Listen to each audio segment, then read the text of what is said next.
The mining platform Kepler 442b rotated slowly against the backdrop of a dying red star, its metallic hull scarred by 3 centuries of relentless excavation. Sarah Chen wiped the grease from her hands as she finished calibrating the atmospheric processors in Section 7, the deepest part of the human quarters. The corridors here were narrow and poorly lit, exactly how the Zephyrian overseers preferred them. Keep the humans cramped and in shadow, they reasoned, and you keep them compliant. Sarah had never seen Earth. Born on this floating prison like her parents before her, she knew her homeworld only through whispered stories and forbidden data fragments passed down through generations. But every December 24th, something ancient stirred in her chest, a longing she couldn't name for a place she'd never been. The maintenance shift had ended an hour ago, but Sarah remained in the depths of Section 7, moving through the maze of pipes and conduits with practiced ease. Her real work began after the supervisors retired to their climate-controlled chambers. Hidden behind a false panel she had installed years ago lay a small collection of items that would mean death if discovered: a hand-carved wooden angel her grandmother had made, a printed copy of an ancient story about a child born in a stable, and, most dangerous of all, a single white candle.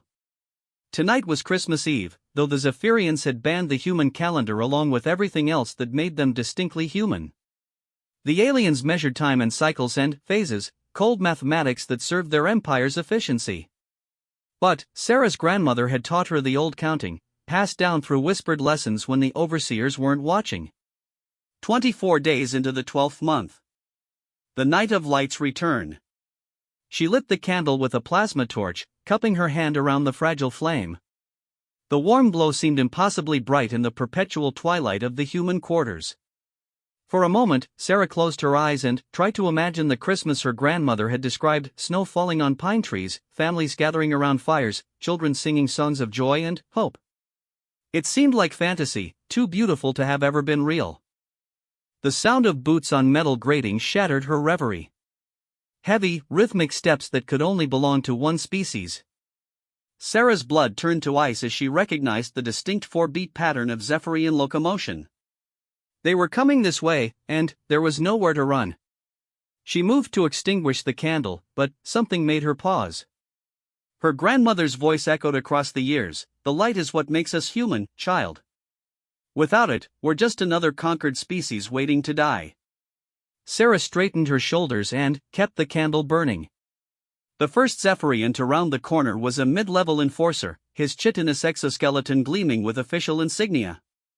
Behind him came 2 more, their compound eyes reflecting the candlelight in 1,000 fragmented points. The lead enforcer's translation device crackled to life, converting his native pheromone speech into mechanical standard. Human designation Sarah Chen. You are in violation of Imperial Decree 2847, prohibition of unsanctioned light sources in human habitation areas. Sarah held the candle steady, though her hand trembled slightly. I know. Extinguish the flame immediately and report to Processing Base 7 for neural adjustment. The neural adjustment. Sarah had seen others return from that procedure hollow-eyed, compliant, stripped of whatever spark had made them uniquely themselves. They worked their shifts and ate their rations and never again spoke of things like Christmas or Earth or hope. No, Sarah said quietly. The enforcer's mandibles clicked in what Sarah had learned to recognize as confusion. Humans typically responded to direct orders with immediate compliance. Resistance was so rare that there were barely protocols for it. Clarification required. Did you refuse a direct Imperial command? I did. Sarah's voice grew stronger. I will not blow out this light. The second enforcer moved closer, his plasma weapon powering up with a low whine. But the lead enforcer raised a foreclaw to halt him. This was unprecedented enough to require consultation with higher authority. Human Shen, you understand that continued defiance will result in immediate termination? I understand. Then, explain your logic. What value does this primitive light source possess that exceeds your survival instinct? Sarah looked down at the candle, watching the way the flame danced without wavering. How could she explain Christmas to beings who had never known childhood, never experienced love, never felt the warmth of family gathered against the cold? How could she describe the way this single flame connected her to every human who had ever lived, who had ever hoped, Who would ever believe that light could triumph over darkness? My grandmother told me something before she died, Sarah said finally. She said that humans aren't just the sum of their biology or their technology. We're the stories we tell, the traditions we keep, the lights we refuse to let die. This candle isn't just wax and wick. It's 300 years of humans who wouldn't let you erase us completely. The enforcer's head tilted in a gesture that indicated deep confusion. These concepts possess no quantifiable value. Your species' attachment to symbolic gestures is inefficient and illogical. Maybe, Sarah admitted. But it's what makes us human. And I won't let you take it away. Word of the incident spread through the communication networks faster than Sarah could have imagined. Within an hour, Overseer Crixtal was demanding explanations. Within 2 hours, the report had reached the sector commander. By dawn ship time, it was sitting on the desk of Admiral Zorhas himself, military governor of the outer colonies. But Sarah knew none of this. She sat in a holding cell in the security sector, still clutching her candle.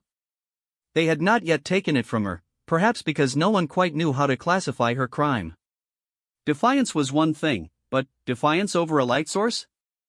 It didn't fit any existing categories in the Imperial Legal Code.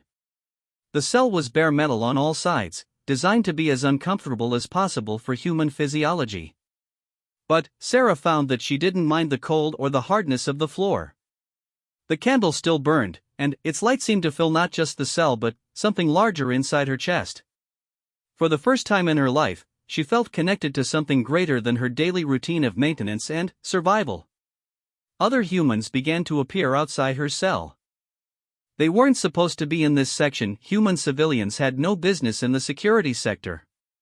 But they came anyway, drawn by rumors of the woman who wouldn't blow out her light. They pressed against the force field that sealed her cell, their faces illuminated by the candle's glow.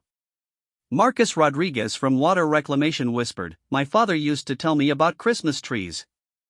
Real trees, covered in lights." Elena Volkova from Food Distribution added, "Mine spoke of midnight mass, hundreds of candles burning together." More humans gathered. The night shift, the maintenance crews, the cleaning staff, all the invisible people who kept the station running.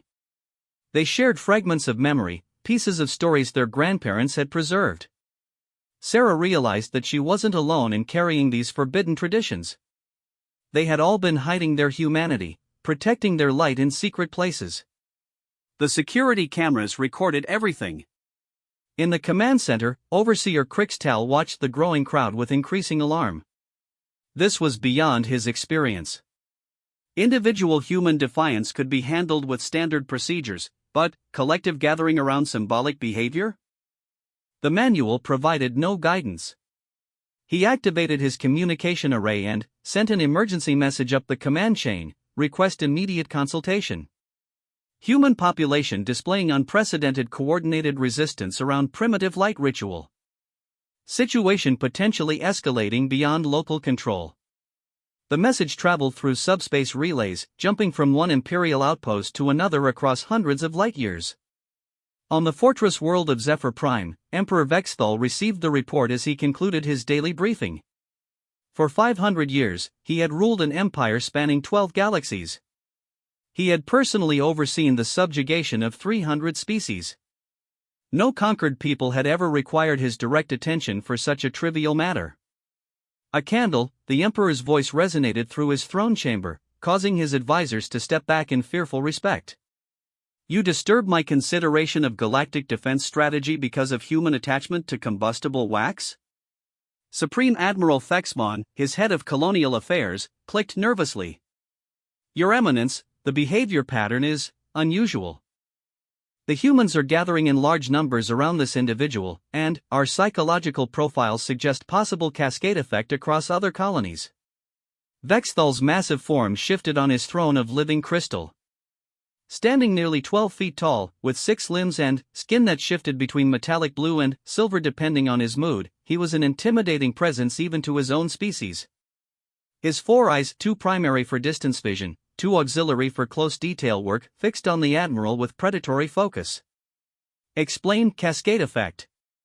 If word of this resistance spreads to other human populations, they may interpret it as permission to resume their banned cultural practices.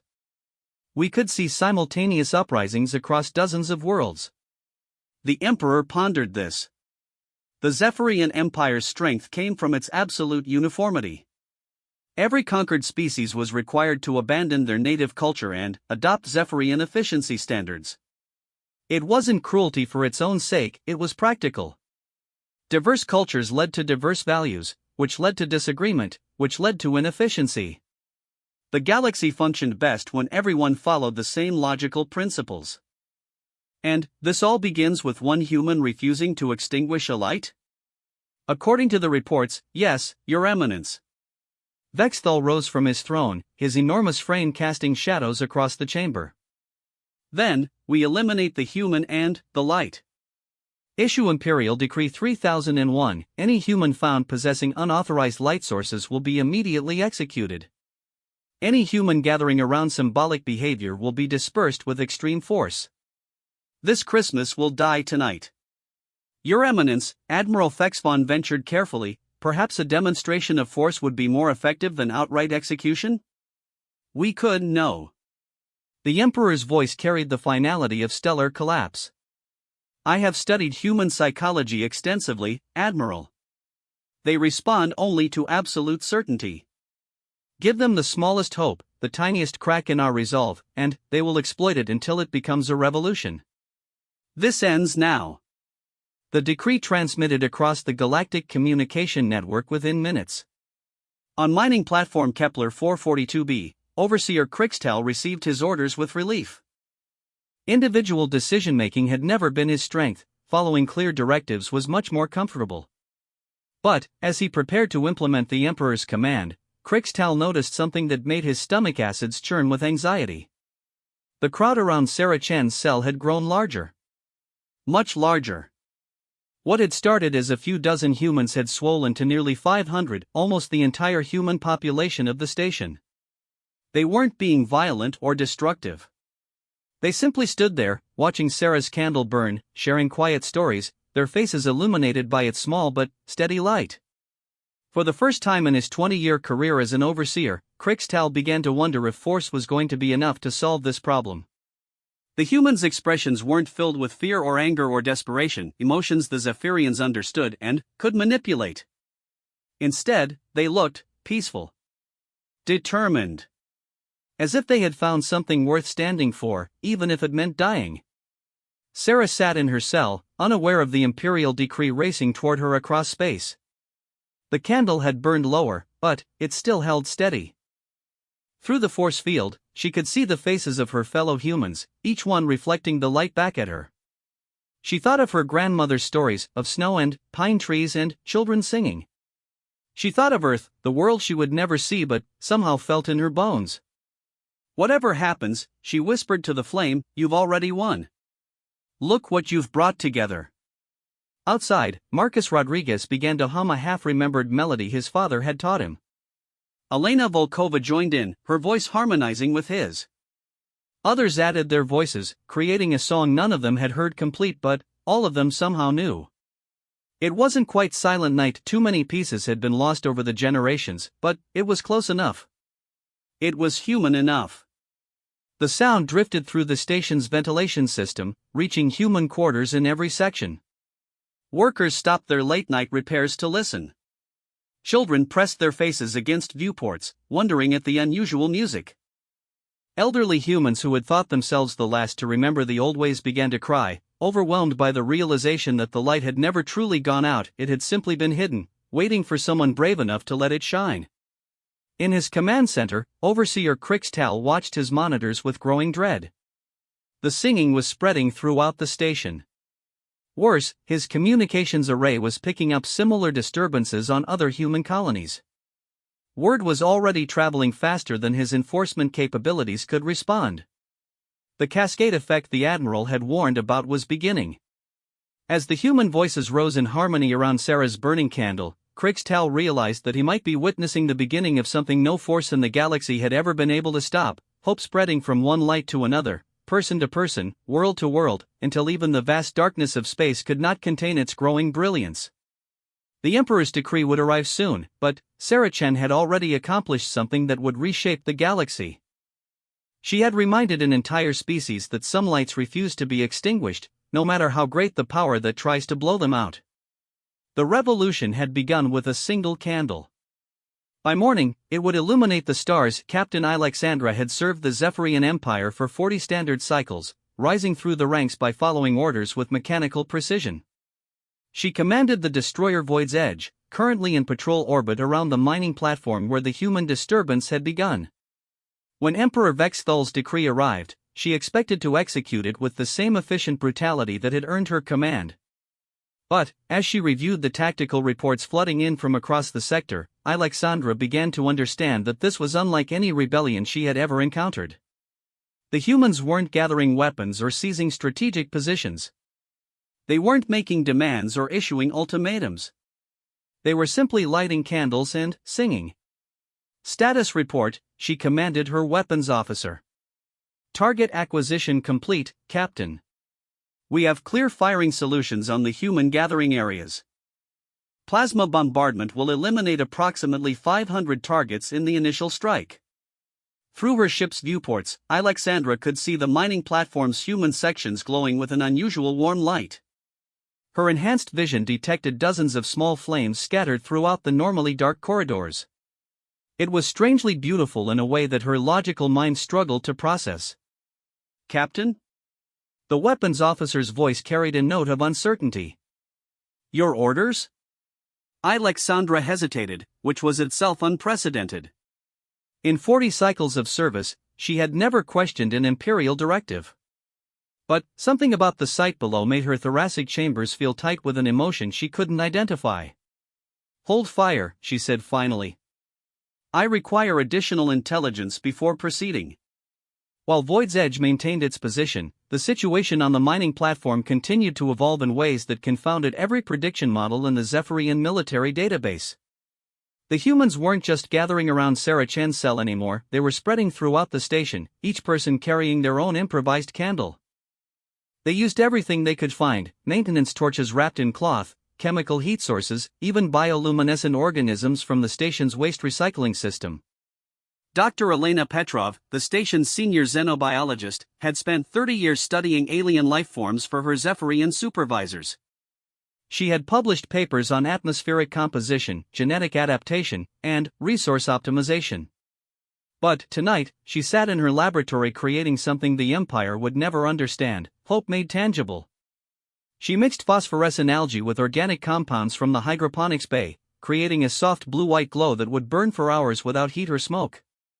As she worked, memories surfaced from deep in her mind: her great-grandmother's stories of Christmas lights strung through Earth's cities, millions of bulbs turning the winter darkness into something magical. The children should see this, she murmured to herself, thinking of the dozen human youngsters born on the station in the last decade. They had never known Christmas, never experienced wonder beyond their sterile educational programming. But they deserved to see what their ancestors had created, deserved to understand that light could be more than mere illumination. Dr. Petrov gathered her supplies and made her way through the station's corridors toward the Youth Education Center. She passed other humans moving with similar purpose, some carrying candles, others sharing stories, all of them connected by something larger than themselves.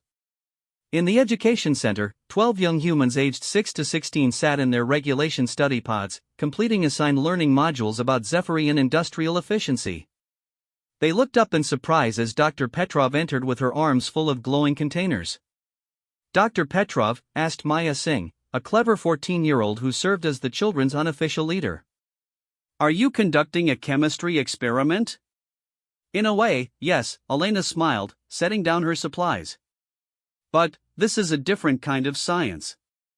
This is about understanding light. She began distributing the phosphorescent candles to each child, watching their faces transform as they held their own personal sources of warm illumination. Young Tommy Patterson, barely 8 years old, held his candle up to his face and giggled as the light painted dancing shadows on the walls. Why are they so pretty? Asked Maria Santos, age 10. Because they remind us of something important, Dr. Petrov explained. Long ago, humans believed that light always returns to chase away darkness. No matter how cold or scary things became, they knew that eventually, the light would come back. They called it hope.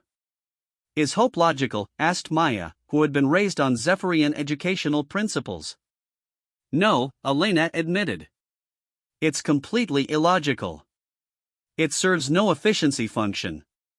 It doesn't increase productivity or optimize resource allocation. But, it makes us human. The children considered this while examining their candles. They had been taught that efficiency was the highest virtue, that emotional responses were counterproductive. But, holding these lights felt different somehow, warm and right in a way their education couldn't explain. Dr. Petrov, Tommy asked quietly, why do the Zephyrians not want us to have lights? Elena knelt down to his level, seeing her own childhood reflected in his curious eyes. Because they're afraid, sweetheart. They're afraid that if we remember how to hope, we might remember how to be free. Meanwhile, 3 levels below in the security detention area, Sarah Chen's candle had burned down to its final inch. The wax pooled around her fingers, but she didn't let go. Around her cell, the crowd of humans had grown to include nearly every person on the station. They pressed close to the force field, their own improvised lights creating a galaxy of hope in the utilitarian corridors. Marcus Rodriguez stepped forward, holding a chemical torch wrapped in fabric from his maintenance coveralls. Sarah, he called through the barrier. We want you to know you're not alone anymore. None of us are alone, added Elena Volkova, her voice carrying clearly through the recycled air. Look what you've started. Sarah looked up from her dying candle to see hundreds of lights reflected in the metal walls around her. Each flame represented a human who had decided that some things were worth preserving, worth fighting for, worth dying for if necessary. The sight filled her with a peace she had never experienced. Tell me about Christmas, she said. All of you. Tell me everything you remember. The stories began to flow. Fragmented memories passed down through generations, incomplete but precious. Marcus spoke of his grandfather's tales about reindeer and sleigh bells. Elena shared her mother's recipe for something called eggnog, though none of the ingredients existed on the station. An elderly man named Joseph Kim recited part of a poem his grandmother had taught him about children nestled in their beds while visions of sugar plums danced in their heads. As the humans shared their memories, Overseer Krixtal monitored the situation from his command center with growing panic. His communications array was receiving reports from across the sector. Similar gatherings were spontaneously appearing on every human colony within transmission range. The mining world of Series 7 reported 3,000 humans abandoning their work shifts to create light displays in the abandoned tunnels. The agricultural planet of New Harvest had seen its entire human population gather in the processing centers, singing songs and sharing stories of something called Christmas carols. Most alarming of all, the resistance was spreading beyond the human colonies. On the industrial world of Vega 3, the conquered Altarian population had begun creating their own version of the light ceremony, incorporating human traditions with their own half-remembered cultural practices. The Centauri refugees were reporting similar phenomena, as were the subjugated peoples of the Andromeda stations. Krixtal realized that he was witnessing something unprecedented in Zephyrian history, a rebellion based not on anger or desperation, but on joy and shared memory. The humans weren't fighting the Empire's military might, they were simply refusing to let their light die. And, somehow, that refusal was proving more powerful than any weapon. His communication panel chimed with an incoming message from Captain Alexandra. Overseer, I am requesting clarification of engagement parameters. The Emperor's directive calls for immediate execution of unauthorized light source possession, but current human population density around target areas would require orbital bombardment of entire station sections. Captain, Krixtal replied, his voice tight with stress, you have your orders. Emperor Vexthal was explicit, this resistance must be eliminated completely. Understood. However, I am detecting anomalous energy signatures from the human quarters. The light sources appear to be generating some form of coordinated electromagnetic resonance. My science officer recommends further analysis before we proceed with bombardment. This was a lie, and both officers knew it. The candles were producing no unusual energy signatures beyond normal combustion byproducts. But Captain Alexandra was buying time, though she couldn't quite articulate why.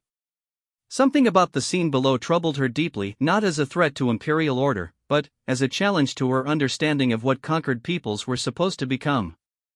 In her years of service, Alexandra had seen dozens of species subjugated by the Empire.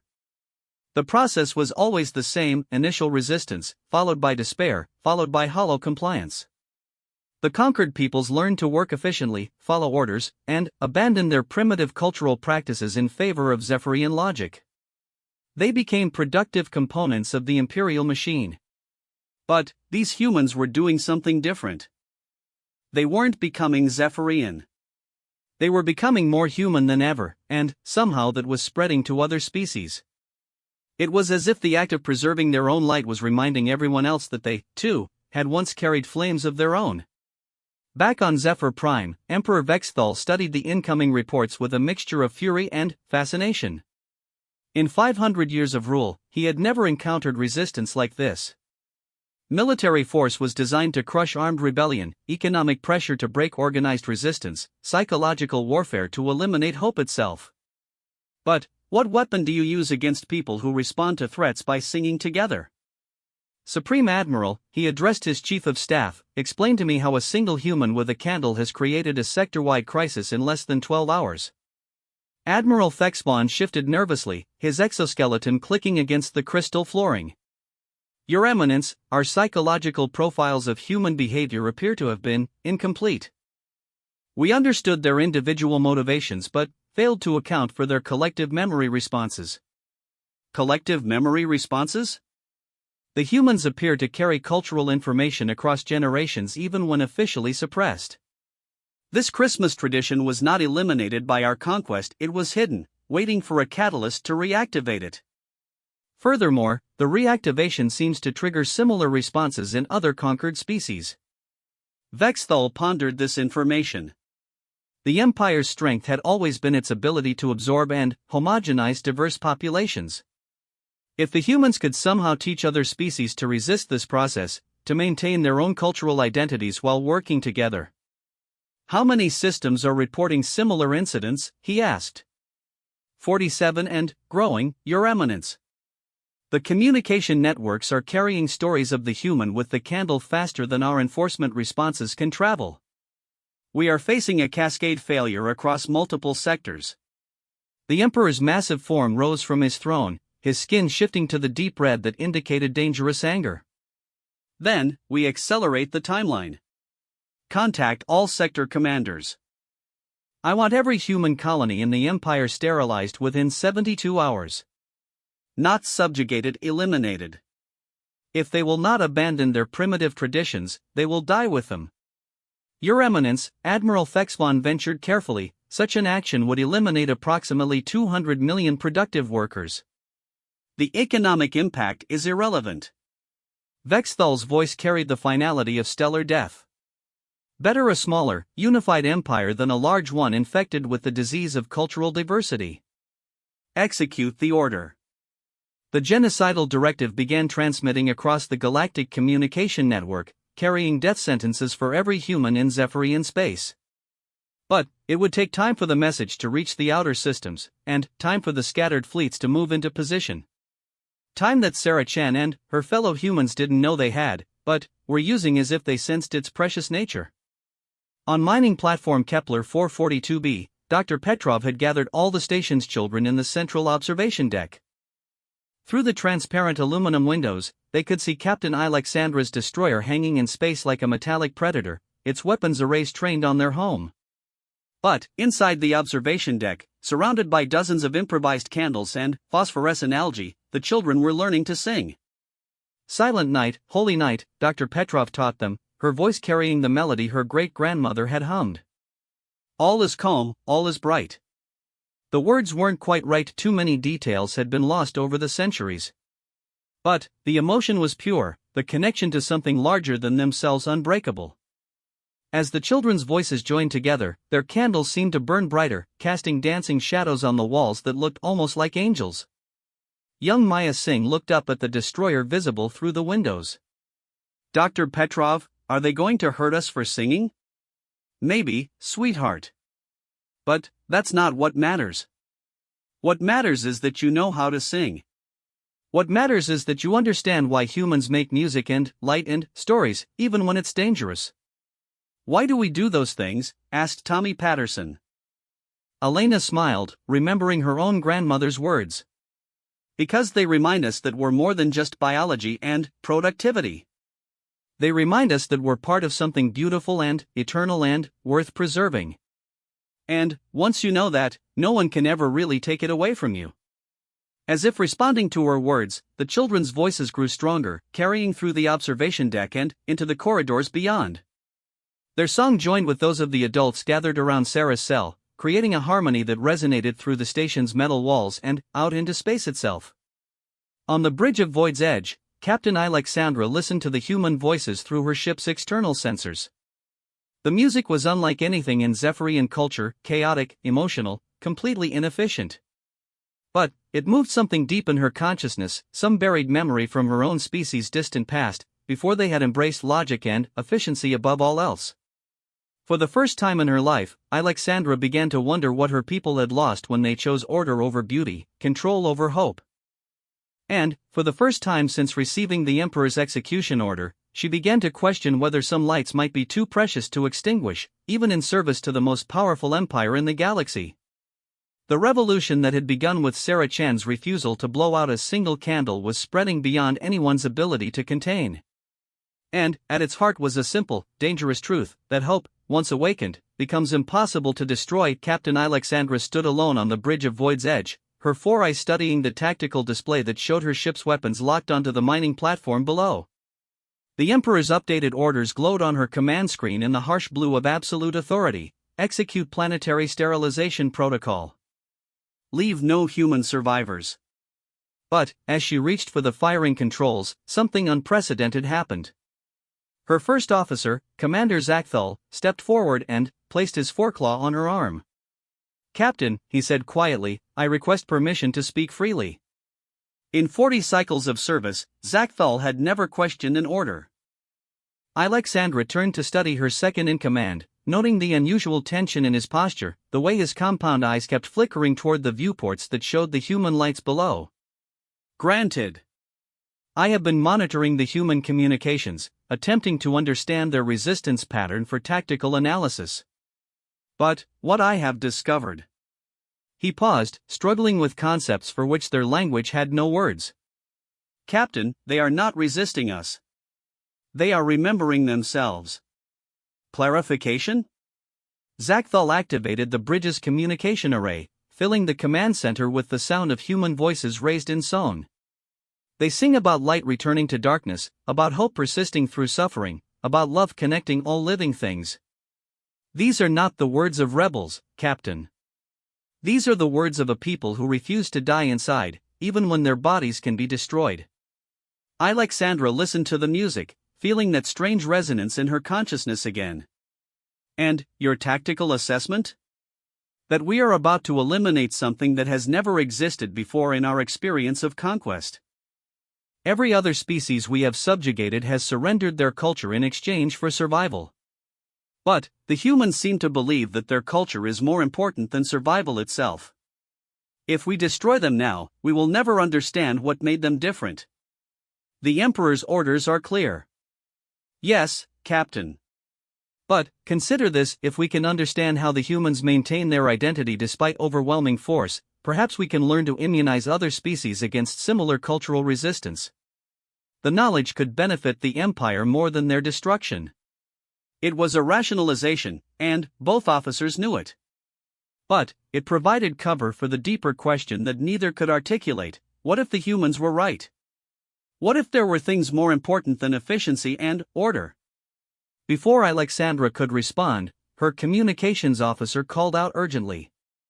"Captain, I am receiving emergency transmissions from across the sector. Multiple ships are reporting irregularities." "What kind of irregularities?" "Sir, 17 destroyers have filed requests for tactical reassessment delays. 4 cruisers are reporting equipment malfunctions that prevent immediate bombardment. And, Captain Vorthe K of the Stellar Predator has declared his weapons systems offline for emergency maintenance." Alexandra felt her stomach acids churn. What the communications officer was describing was impossible, an empire-wide breakdown of military discipline.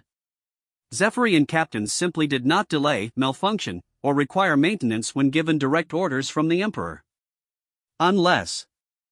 Are other commanders monitoring the human communications as well? Yes, Captain. The tactical analysis protocols require full-spectrum monitoring of target populations. Every ship in the fleet has been listening to the humans sing for the past 6 hours. 6 hours of exposure to something their species had never encountered, the sound of people choosing hope over despair, beauty over efficiency, love over survival.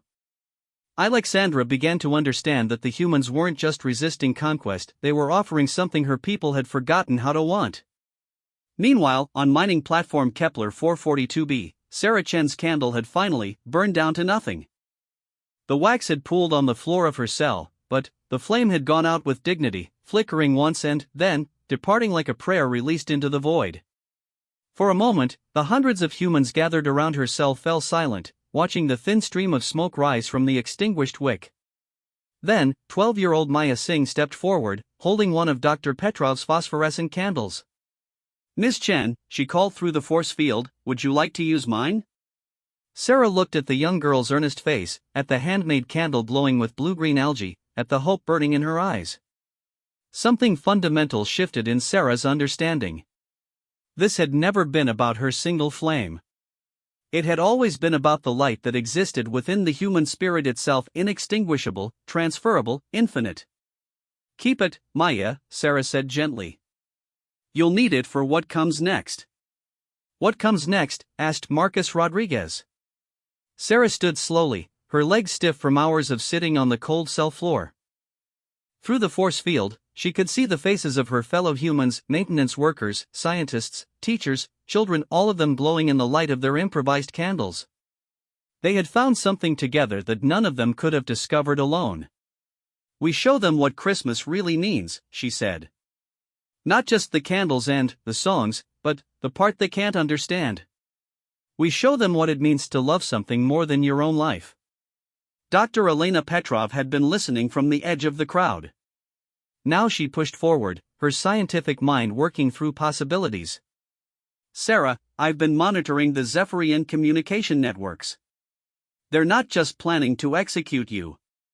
They're planning to eliminate every human in their empire. The crowd stirred uneasily, but Sarah smiled. Then, we make sure they remember us correctly. She turned to address the entire gathering, her voice carrying clearly through the corridors. Everyone who can hear me, listen carefully. The Zephyrians think Christmas is about lights and songs and old stories. But Christmas is really about a child born in darkness who brought light to the world. It's about love being stronger than fear, hope being stronger than despair, and life being stronger than death. But they're going to kill us, someone called out. Yes, Sarah agreed. They probably are. But death only wins if we let it erase what we stood for. If we die as humans, if we die together, if we die still singing and still loving and still believing in light, then we win. Because they can destroy our bodies, but they can't destroy the truth we represent. Young Tommy Patterson raised his hand like he was in class. Miss Chen, what truth is that? Sarah knelt down to his level, seeing reflected in his young face all the generations of humans who had faced darkness before and chosen to kindle light anyway. That love is real, Tommy. That hope is possible. That even in the coldest, most frightening places, light will always return if we're brave enough to kindle it. As if summoned by her words, the lights throughout the human quarters began to burn brighter. Not just the candles and improvised torches, but something deeper, a radiance that seemed to come from the humans themselves. Dr. Petrov checked her sensors and found readings that should have been impossible. The humans were generating measurable electromagnetic fields through unknown biological processes. Sarah, Dr. Petrov whispered urgently, look at your hands. Sarah glanced down and gasped. A soft white glow was emanating from her skin, growing stronger as she spoke about hope and love. Around the crowd, other humans were beginning to show the same phenomenon, children especially, their young faces shining like stars. It's not scientifically possible, Dr. Petrov murmured, even as her own hands began to emit a gentle luminescence. Maybe science isn't the only truth, Sarah replied. The light was spreading now, human to human, growing stronger as they stood together. The cold metal corridors of the station filled with warmth that had nothing to do with thermal regulation and everything to do with souls recognizing their connection to something infinite. This was Christmas as it had always been meant to be, not a celebration of a single night, but the moment when ordinary people discovered their capacity for extraordinary love. On the bridge of Void's Edge, every sensor array began registering impossible readings from the mining platform. The humans were generating light spectra that included frequencies their species shouldn't be able to produce. More disturbing still, the same emanations were beginning to appear on other human colonies across the sector. "Captain," the science officer reported with barely controlled panic, "I am detecting similar energy signatures from human populations on 14 different worlds. Whatever is happening down there, it is spreading." Through the viewports, Alexandra could see the mining platform beginning to glow with soft white radiance, as if a star had been born in the darkness of space. It was beautiful in a way that made her thoracic chambers ache with unnamed longing. "Sir," her communications officer called out, "I am receiving a transmission from the human designated Sarah Chen.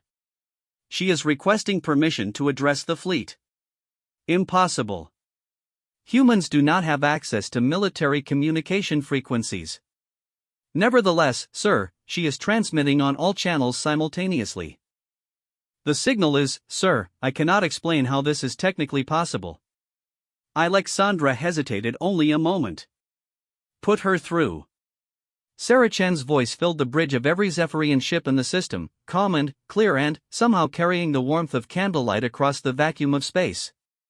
"Captain Alexandra, and all the commanders listening, my name is Sarah Chen, and I wanted to say thank you." "Thank you?" Alexandra found herself responding before she could stop herself.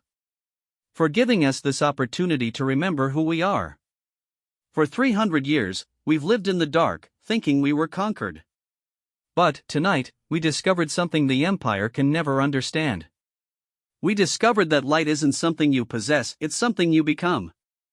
And, once you become light, no darkness can ever truly defeat you." "You are about to be destroyed," Alexandra said, though she found the words difficult to speak. "I know. But, look around your ship, Captain. Look at your crew. You've been listening to us sing for hours. You've been watching us choose hope over fear, love over survival. Tell me honestly, doesn't part of you wonder what that feels like?"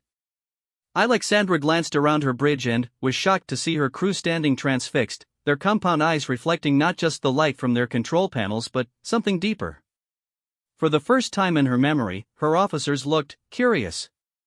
Alive in a way that had nothing to do with military efficiency. "We are Zephyrian," she said, though her voice lacked its usual conviction. "We do not experience such illogical emotions." "Maybe you could learn," Sarah suggested gently. "Christmas isn't just for humans, Captain.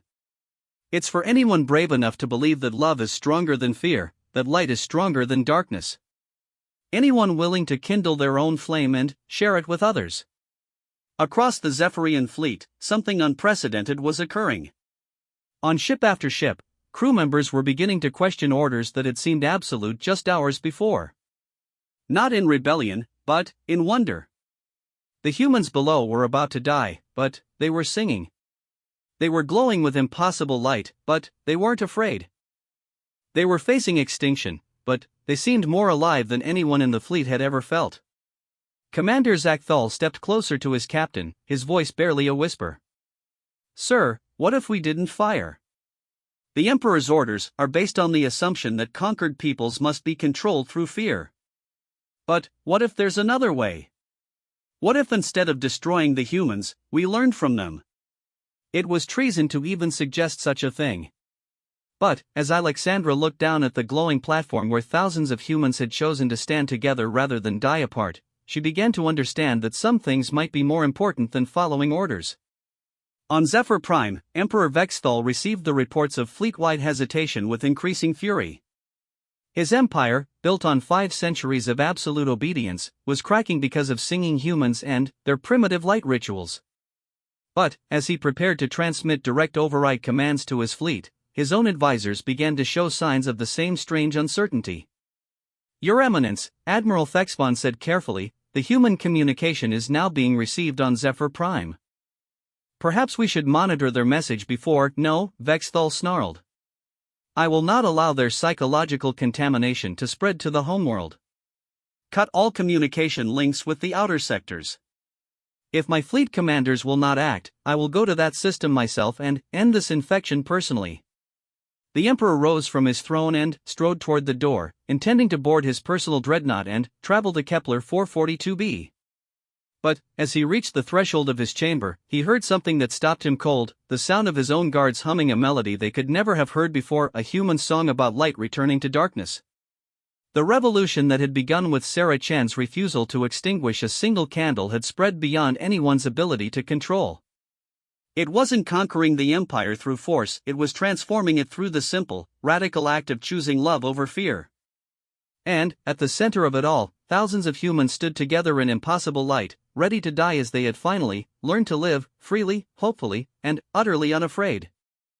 Christmas had come to the stars, and the galaxy would never be the same. Emperor Vexthal's personal dreadnought Eternal Dominion materialized from hyperspace above the Kepler 442b system like a dark god emerging from the void. The massive vessel dwarfed everything else in the system, 5 miles long, armed with planet-killing weapons, and carrying the concentrated authority of 5 centuries of imperial rule. As it approached the mining platform, the human lights below seemed pitiful by comparison, no more threatening than fireflies against a storm. But Vexthal's 4 eyes saw what his fleet commander's reports had failed to convey. The mining platform wasn't just glowing, it was radiating patterns of light that pulsed in harmony with human heartbeats, breathing, and brainwaves. More impossibly still, the same rhythm was beginning to appear in the energy signatures of his own ships. Somehow, the humans were teaching his crews to synchronize with their strange luminescence. Admiral Thexbon, the Emperor commanded as he strode onto the dreadnought's bridge, his massive frame casting shadows across the control stations. "Explain to me how a conquered species is contaminating my fleet with their primitive emotional responses." "Your Eminence," the Admiral replied carefully, "our xenopsychology experts believe the humans are demonstrating a form of collective consciousness we have never encountered. Their cultural practices appear to activate dormant neural pathways related to empathy and cooperation. Empathy is inefficient. Cooperation should be mandated, not felt." Vexthal's skin shifted to the deep purple of dangerous displeasure. "Are you suggesting that human emotions are somehow superior to Zephyrian logic?" Admiral Thexbon hesitated, which in itself was alarming. A Zephyrian admiral never hesitated when answering his emperor. "No, Your Eminence. But, perhaps they are complementary. Our species achieved greatness through order and efficiency. But, we may have overlooked certain, beneficial aspects of emotional attachment. Such as willingness to sacrifice individual benefit for collective good. Persistence in the face of overwhelming odds. The ability to maintain hope when logic suggests despair." The Admiral's voice grew stronger as he spoke. "These humans are choosing to die together rather than live separately. From a purely tactical standpoint, such dedication is admirable." Vexthal studied his longtime subordinate with growing alarm. In 40 years of service, Admiral Thexbon had never used words like admirable to describe conquered peoples. The human infection was spreading even to his most trusted advisors. "Admiral, you will confine yourself to quarters for neural recalibration. Commander ZYX Tal, take tactical command and prepare to eliminate the mining platform." But, as the Emperor turned toward the weapons controls, he found his bridge crew standing motionless, their attention focused on something beyond his field of vision. Following their gaze, Vexthal looked through the dreadnought's massive viewport and saw something that challenged his understanding of physics, psychology, and imperial authority all at once. The mining platform was no longer glowing. It was burning not with destructive fire, but with a light so pure and brilliant that it seemed to bend space itself around it. And, within that radiance, the humans were rising. Not metaphorically. Literally rising. Sarah Chan and thousands of her fellow humans were lifting into space without atmosphere suits, without propulsion systems, without any technology at all. They floated in the vacuum between their platform and the Zephyrian fleet, surrounded by halos of white light that somehow allowed them to breathe, to speak, to sing in the emptiness between stars. Dr. Elena Petrov drifted near Sarah, her scientific mind struggling to process what her body was experiencing. "This is impossible," she whispered, her words somehow carrying clearly through the void. Human biology cannot survive in vacuum. We cannot generate our own atmospheric fields. We cannot manipulate gravitational forces. "Maybe human biology is more than we thought," Sarah replied, extending her hand toward the massive dreadnought where Emperor Vexthal stood frozen in shock. "Maybe when we remember what love really means, we become capable of anything." Young Tommy Patterson spun slowly in the light, his 8-year-old laughter echoing across space with crystalline purity. "Miss Chen, are we angels now?" "No, sweetheart. We're still human.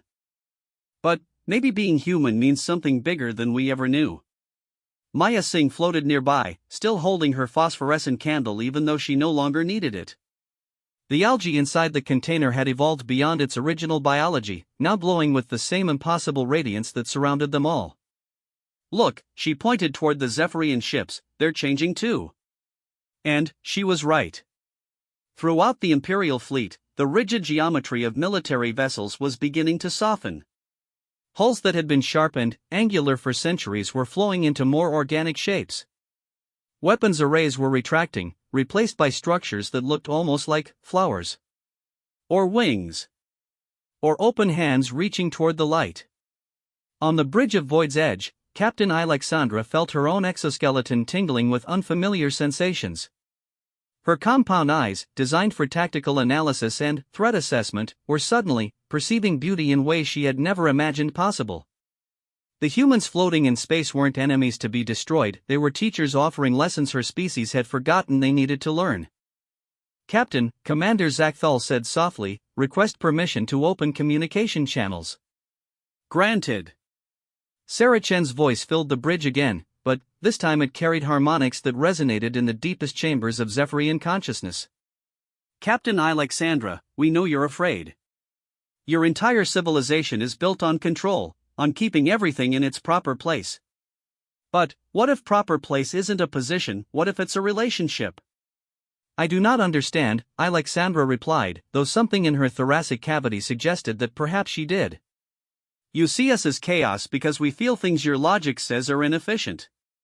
But look what happens when we feel those things together." Sarah gestured to the thousands of humans floating in impossible radiance around her.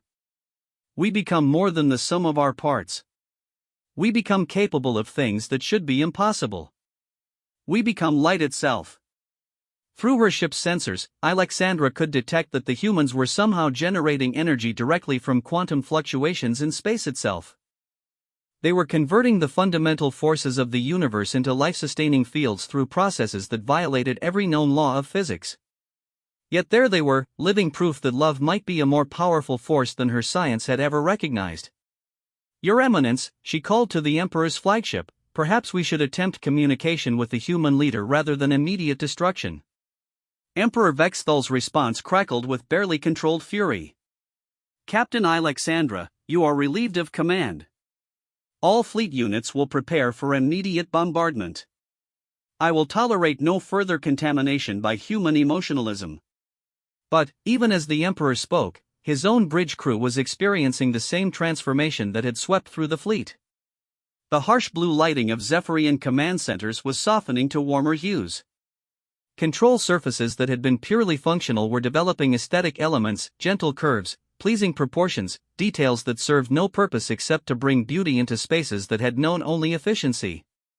Commander ZYX Tal, who had been ordered to take tactical command, found himself unable to access the weapons systems. Not because they were malfunctioning, but because his own neural pathways seemed to be rejecting the concept of violence. "Your Eminence," he reported with growing wonder, "the targeting computers are not responding to offensive commands." "Impossible. Our technology does not have ethical constraints." "No, sir, but apparently we do." "I am experiencing strong reluctance to harm the humans. Not logical reluctance, emotional reluctance." "I do not wish to cause them pain." Vexthal stared at his tactical officer with the kind of horror typically reserved for cosmic catastrophes. You are Zephyrian. You do not experience wishes. You follow orders. Yes, Your Eminence. But I am finding that I no longer want to follow orders that contradict this new feeling. I believe the humans would call it compassion. The word hung in the bridge's atmosphere like a foreign toxin. Compassion. The antithesis of everything Zephyrian civilization represented. But, as Vexthal looked around his command center, he could see his entire crew wrestling with the same impossible emotion. 500 years of cultural conditioning were cracking under the simple pressure of witnessing love in action. That's when Sarah Chen appeared on his bridge. Not through transportation technology or holographic projection. One moment the Emperor was alone in his certainty, and, the next moment the human woman was standing 3 feet away from him, still glowing with that impossible light, still radiating the kind of peace that his empire had spent centuries trying to eliminate from the galaxy. "Hello, Your Eminence," she said with the gentle courtesy she might show to a neighbor. "Thank you for coming so far to see us. I know this must be very difficult for you." Vexthal's massive form towered over the slight human woman, but somehow she seemed to fill the space around her with presence that made his physical advantage irrelevant. "You are trespassing on an Imperial dreadnought. You will be immediately restrained and executed." "If that's what you need to do," Sarah agreed. "But, first, could I ask you a question?" "You are not authorized to." "When did you last feel joy, Emperor Vexthal?" The question hit him like a physical blow. Joy. Another word his species had abandoned in favor of satisfaction, achievement, dominance. But, as Sarah asked it, fragments of memory surfaced from the deepest chambers of his consciousness, moments from his youth when he had looked up at stars and felt something beyond ambition or duty. Wonder. Curiosity. Delight in existence itself. "Joy is inefficient," he managed to say, though his voice lacked conviction. "Maybe. But it's also honest. You've built an empire that spans galaxies, conquered hundreds of species, accumulated more power than any being in known history. But when did you last wake up excited to be alive?" Vexthal found himself unable to answer. When had he last felt excitement about anything beyond expanding his dominion? When had he last experienced the simple pleasure of existence without purpose? "That's what Christmas really means," Sarah continued, her voice carrying the warmth of every candlelight vigil ever held against the darkness. "It means remembering that we're not just biological machines optimizing for survival. We're conscious beings capable of love, wonder, hope, and joy. We're capable of choosing to light candles in the darkness not because it's logical, but because it's beautiful." "Beauty serves no function," Vexthal protested, but, even as he spoke, his 4 eyes were drinking in the gentle radiance that surrounded Sarah like a thirsting man discovering water. "Doesn't it? Look around your bridge, Your Eminence. Look at your crew. For the first time in centuries, they're thinking for themselves instead of just following orders. They're questioning, wondering, feeling. That's not dysfunction, that's awakening." And Vexthal could see that she was right. His crew weren't standing at attention with mechanical precision. They were moving with fluidity, interacting with curiosity, looking at each other and their surroundings with eyes that seemed to be seeing the world for the first time. They were becoming more than efficient components of his military machine, they were becoming alive. "But, without order," he said desperately, "without hierarchy and control, everything descends into chaos." Sarah smiled with infinite gentleness. "Your Eminence, does this look like chaos to you?" She gestured toward the viewports, where thousands of humans floated in perfect harmony, their combined light creating patterns of beauty that shifted and flowed like cosmic art. They weren't following orders or maintaining formations. They were expressing themselves individually while remaining connected to something larger than themselves. It was the opposite of chaos, it was symphony. "Order doesn't have to mean suppression," Sarah explained. "Love creates its own order, not the rigid kind that breaks under pressure, but the flexible kind that grows stronger through connection." "We're not rebelling against you, Emperor. We're offering you a chance to join something better than Dominion." For the first time in 500 years, Vexthal felt uncertain. Not tactically uncertain, he could still destroy these humans with a thought. But existentially uncertain. What if everything he had built was based on a fundamental misunderstanding of what life was supposed to be? "What are you offering?" he asked, his voice barely above a whisper. "Christmas," Sarah replied simply. "The chance to celebrate existence itself. The chance to discover what happens when the most powerful being in the galaxy learns how to love." Around them, the bridge continued its impossible transformation. Control surfaces were blooming into artistic expressions of their functions. The harsh angles of imperial architecture were softening into curves that seemed to invite touch, contemplation, wonder. And, at the center of it all, Emperor Vexthal stood facing a choice that would determine not just the fate of humanity, but the future of consciousness itself in a galaxy that had forgotten how to hope.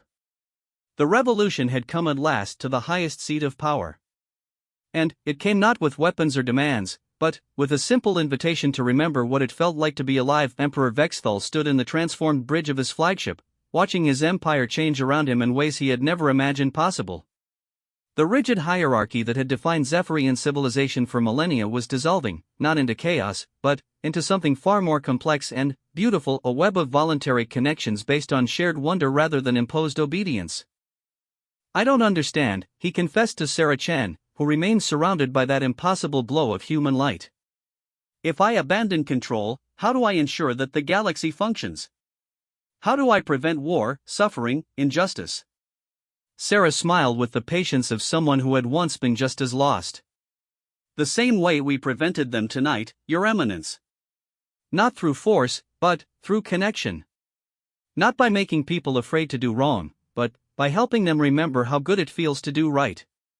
Through the viewports of eternal dominion, Vexthal could see the transformation spreading beyond his flagship.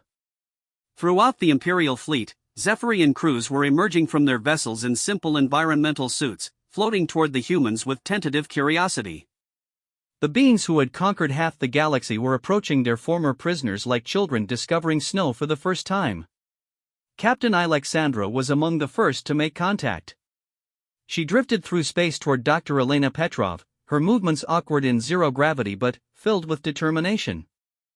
When the two women met in the void between their ships, the moment carried weight that transcended species barriers. "Dr. Petrov," Alexandra said through her suit's translation system, "I have studied your research on atmospheric composition and geological surveys. Your work is impressive." Elena laughed, the sound carrying clearly through their shared communication channel. "Captain, we're floating in vacuum without life support, surrounded by light that shouldn't exist, discussing scientific papers. I think we've moved beyond impressive into miraculous." "Yes," Alexandra agreed, her compound eyes reflecting the human radiance around them. "I am beginning to understand that there are more forms of data than I was taught to process. You emanate information that our sensors cannot measure but our consciousness can perceive." "Emotion," Elena said gently. "Joy, hope, love, wonder, they're real forces, Captain. Maybe the most real forces in the universe." As they spoke, other Zephyrians were making similar discoveries. Commander Zachthal found himself in conversation with Marcus Rodriguez about something called music appreciation. Science Officer Tyxera was learning about poetry from Maya Singh, who recited half-remembered verses about roads not taken and stars to steer by. Every interaction was teaching both species that intelligence wasn't limited to logic, that consciousness could encompass far more than they had ever imagined. But the most profound transformation was occurring within Emperor Vexthal himself. As Sarah continued to speak about Christmas, about love, about the choice between fear and hope, something deep in his consciousness began to shift. Memories surfaced from the early years of his reign, before the weight of empire had crushed his capacity for anything beyond duty. He remembered looking up at star formations and feeling, what had he felt? Awe. Wonder. A sense of being part of something magnificent and mysterious. "Your Eminence," Sarah said softly, "what did you want to be when you were young? Before you became emperor, before you had to rule everything, what did you dream of becoming?" The question should have been irrelevant. Zephyrian culture didn't acknowledge individual dreams or personal aspirations. Roles were assigned based on capability and need, nothing more. But Vexthal found himself remembering a young version of himself who had spent hours studying stellar cartography not because it was his assignment, but because the patterns of galactic structure filled him with inexplicable delight. "I wanted to explore," he admitted, his voice carrying surprise at his own honesty. "I wanted to discover new worlds, not to conquer them, but to understand them. I wanted to meet other species and learn how they saw the universe differently than we did." "That's beautiful," Sarah said, and Vexthal was startled to realize that her approval mattered to him more than the fear of billions of subjects. "What stopped you?" "Responsibility. The Empire required leadership. My personal desires were inefficient. Or maybe your empire required a different kind of leadership than it was getting. Maybe it needed someone who led from curiosity instead of fear, who governed through inspiration instead of intimidation." Vexthal considered this radical possibility. What if the strength of his empire lay not in its uniformity but in its diversity? What if the species he had conquered had gifts to offer beyond their labor and resources? What if ruling meant nurturing growth instead of enforcing compliance? "But the administrative complexities," he protested. "Coordinating the needs of hundreds of species, managing resource distribution, maintaining order across 12 galaxies, would be easier if everyone wanted to help instead of having to be forced," Sarah pointed out. "Look around you, Your Eminence. When people feel valued, when they feel connected to something meaningful, they work harder and more creatively than any amount of compulsion could achieve." And Vexthal could see that she was right. In just a few hours, his crews had accomplished innovations that decades of mandated efficiency had never produced. Weapons systems were being repurposed as communication arrays. Military formations were reorganizing themselves into exploratory configurations.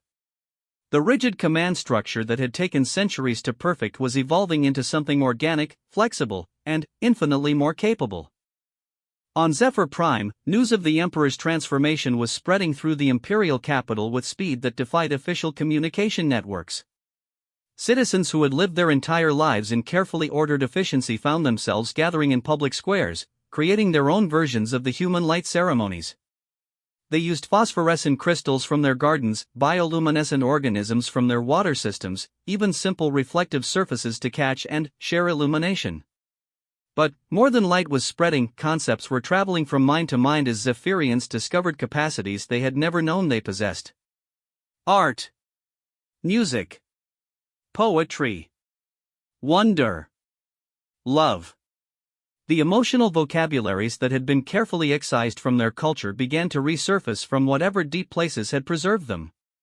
Supreme Admiral Thexvon, who had been confined to his quarters for neural recalibration, found himself humming melodies that seemed to arise from nowhere.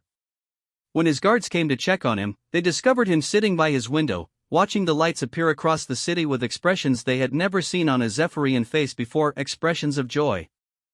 "Admiral," one of the guards asked hesitantly, "are you experiencing malfunction?" "No," Thexvon replied, his voice filled with wonder. "I believe I am experiencing function for the first time in my life." Back in the Kepler 442b system, the impossible gathering continued to grow. Word had traveled through hyperspace communication networks faster than any ship, and vessels were arriving from across the galaxy, not just Zephyrian ships, but representatives from every species in the Empire. The Altarians brought their crystal song gardens. The Centaurians shared their mathematical poetry.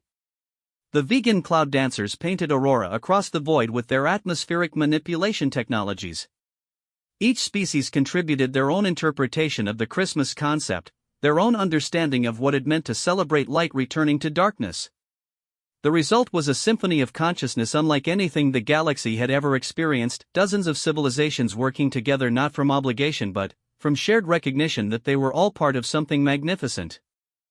Young Tommy Patterson, still glowing with human radiance, found himself face to face with a Zephyrian child, a rare sight, since Zephyrian offspring were typically kept in carefully controlled educational environments. The alien youngster had somehow convinced his parents to bring him to witness the gathering, and now he floated in space wearing a miniature environmental suit, his compound eyes wide with curiosity. "Hello," Tommy said, offering the Zephyrian child one of Dr. Petrov's phosphorescent algae candles. "Do you want to see something beautiful?" The young Zephyrian accepted the light with all four of his delicate forelimbs, holding it carefully as the blue-green glow reflected in his multifaceted eyes.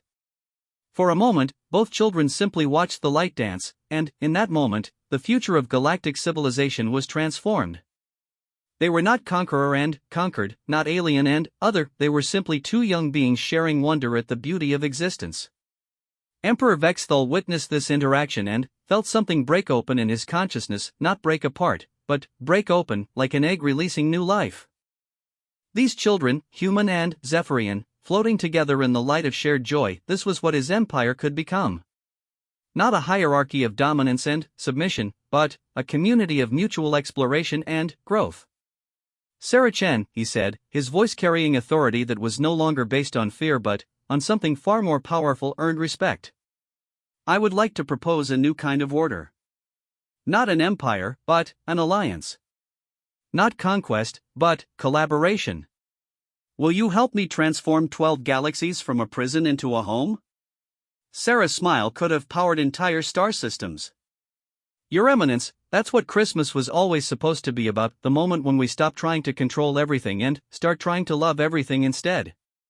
As if responding to her words, the lights around them began to pulse in perfect synchronization. Thousands of humans, millions of Zephyrians, hundreds of millions of beings from across the galaxy, all connected by the simple recognition that love was more powerful than fear, hope more enduring than despair, and light more persistent than any darkness that tried to extinguish it. The revolution that had begun with Sarah Chen's refusal to blow out a single candle was complete. But it wasn't ending, it was beginning. The galaxy-wide celebration continued for 3 days and 3 nights, as beings who had never known they could feel joy discovered themselves capable of ecstasy. Scientific expeditions were launched not to exploit new worlds but to marvel at them. Cultural exchange programs began spontaneously as species shared their unique perspectives on beauty, meaning, and connection. Art flourished as beings discovered they could create not just for function but for the pure pleasure of bringing something beautiful into existence. And, at the center of it all, on a small mining platform that had become the birthplace of galactic transformation, a simple maintenance worker named Sarah Chen sat surrounded by lights that would never go out. She held a new candle, this one made from crystallized starlight by Altarian artists, designed to burn for 1,000 years, and smiled as she watched the stars themselves seem to dance in celebration. Christmas had come to the galaxy, and the galaxy would never be the same. Because some lights, once kindled, refused ever to be extinguished. They spread from heart to heart, world to world, across the vast emptiness of space, proving that love is indeed the most powerful force in the universe, not because it conquers, but because it illuminates, not because it controls, but because it connects. And every December 24th thereafter, throughout 12 galaxies and beyond, beings would light candles and remember the night when a single human refused to blow out her light, and, in doing so, taught the universe how to see in the dark. The last light had become the first light of a new age. And it burned eternal.